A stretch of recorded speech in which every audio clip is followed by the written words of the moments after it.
Fuck la Nouvelle-France, c'est ici que ton éducation commence. On nous enseignait à être des bons colonisés, des big shots pis des banques éclairisées. Mais un jour, j'ai entendu à Radio Cadenas un chef autochtone dire non à tout ça. Ça m'a interpellé, c'est venu me chercher. Quelque part en moi, quelque chose a vibré. Je me souviens est donc devenu plus réel, même pluriel, quand j'ai découvert Louis Riel. Ça m'a amené à vouloir comprendre leur culture, pourquoi on les avait parqués derrière des clôtures, qu'on avait voulu les exterminer puis les avoir, alors qu'ils occupent depuis toujours le territoire. Master, la mode, c'est d'accepter à bras ouverts les immigrants, puis fuck les Amérindiens calvaires. Fac, cette fausse ouverture d'esprit me questionne, ce vivre ensemble à la guimauve que les médias claironnent sonne à mes oreilles comme une injure violente. Vous préférez les mosquées aux wigwams et je n'invente rien, vous le savez très bien, vous le permettez en silence, le regard baissé, tellement colonisé.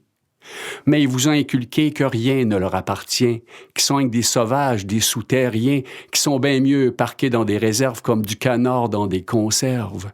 Normal qu'au final, ça m'énerve. Fac fuck la Nouvelle-France, c'est ici que ton éducation commence. Les gouvernements ont bafoué la mémoire de leurs guerriers. Avec les Amérindiens, ils n'ont jamais respecté les traités. Fac, ils ont fini par sortir la hache de guerre. Comme tu vois, le conflit date pas d'hier. On t'a fait croire que du territoire t'étais propriétaire. Mais la vérité, c'est qu'on est tous des locataires de la terre. Je le sais. Car je viens de l'odeur de la terre noire, la pluie d'automne dans les bouleaux est mon terroir, le cri des coyotes dans la vallée, l'esprit de la roche et celui des prés, le chant de l'arbre au fond des forêts, la lueur magique des feux follets. Oui, c'est bien de cela que je viens, et c'est cela qui fait de moi un terrien. Je dis ça parce que j'ai fouillé dans mes racines, puis non, je viens pas avec de Shakespeare puis de Racine. Mon arrière-grand-mère amérindienne a été souillée par un marchand anglais. Fait que oui, j'ai enfin découvert de qui je descendais. Il y a du micmac en masse qui bouille dans mes artères. Ça fait de moi le fils d'une déchirure d'hymen dans un soir d'hiver. Normal que je sois parfois en crise ou en crise d'oka. On a toujours voulu régler notre cas.